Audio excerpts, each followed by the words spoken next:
सम्राट चौधरी या नित्यानंद राय, बिहार में सीएम पद की रेस तेज, किसमें कितना है दम, जानिए इस रिपोर्ट में। नमस्कार, आप देख रहे हैं इस रिपोर्ट लाइव। मैं हूं सृष्टि राज। बिहार की राजनीति एक बार फिर से निर्णायक मोड़ पर खड़ी हो गई है।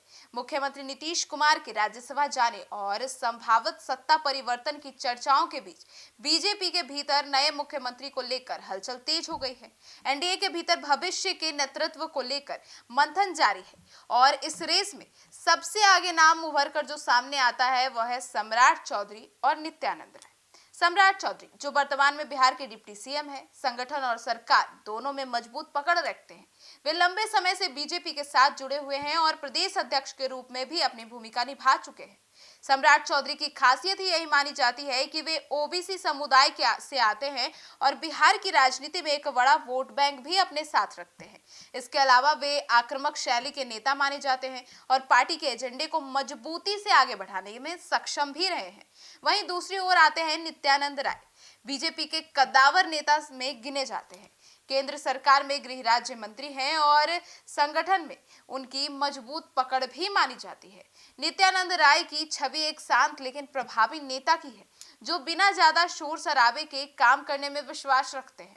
वे भी ओबीसी समुदाय से ही आते हैं और बिहार में पार्टी के विस्तार में उनकी अहम भूमिका भी रही है।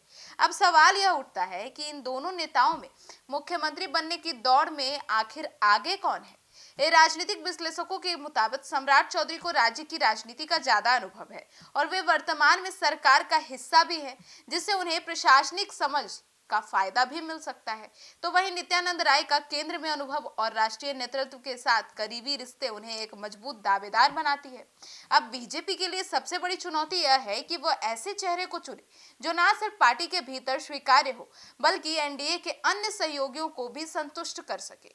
साथ ही जातीय समीकरण भी एक फैसले में अहम भूमिका निभाती है। बिहार की राजनीति में सामाजिक संतुलन बेहद महत्वपूर्ण माना जाता है और बीजेपी इस बार कोई जोखिम नहीं लेना चाहती। सूत्रों के अनुसार पार्टी हाईकमान ऐसे उम्मीदवार की तलाश में है जो 2026 के बिहार विधानसभा चुनावों को ध्यान में रखते हुए ही पार्टी को मजबूत कर सके। उनके लिए युवा, ऊर्जावान और साफ छवि वाले नेताओं को प्राथमिकता दी जा सकती है। यही वजह है कि सम्राट चौधरी और नित्यानंद राय दोनों ही इस कसौटी पर खरे उतरते नजर आ रहे हैं। उनके अलावा बीजेपी की जो रणनीति यह भी है हो सकती है कि वे किसी सरप्राइज चेहरे को सामने लाए, जैसे किसी महिला मुख्यमंत्री बना दे या किसी और को, जिससे राजनीतिक समीकरण पूरी तरह से बदल जाए। हालांकि फिलहाल जो संकेत मिल रहे हैं उससे इन दो नामों की चर्चा काफी ज्यादा तेज है। राजनीतिक हलकों में यह भी चर्चा है कि अंतिम फैसला पूरी तरह से बीजेपी आला कमान के हाथ में होगी। दिल्ली में हो रही बैठकों में इन नामों पर गंभीरता से विचार किया जा रहा है और ज्यादातर स्थिति साफ ही हो सकती है जल्द ही जल्द। अब कुल मिलाकर बिहार में मुख्यमंत्री पद की दौड़ दिलचस्प मोड़ पर तो पहुंच गई है। सम्राट चौधरी की राज्य स्तरीय पकड़ और नित्यानंद राय की केंद्रीय ताकत, दोनों के बीच मुकाबला जबरदस्त है।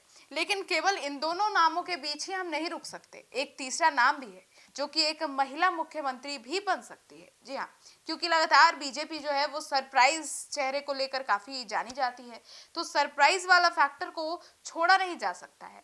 हालांकि कई वरिष्ठ नेता ऐसे हैं एनडीए के जिन्होंने की यह संकेत दिए हैं कि जो नाम बिहार की राजनीति में जो चर्चा का विषय बनी हुई है, उन्हीं नामों में से किसी को मौका मिलेगा।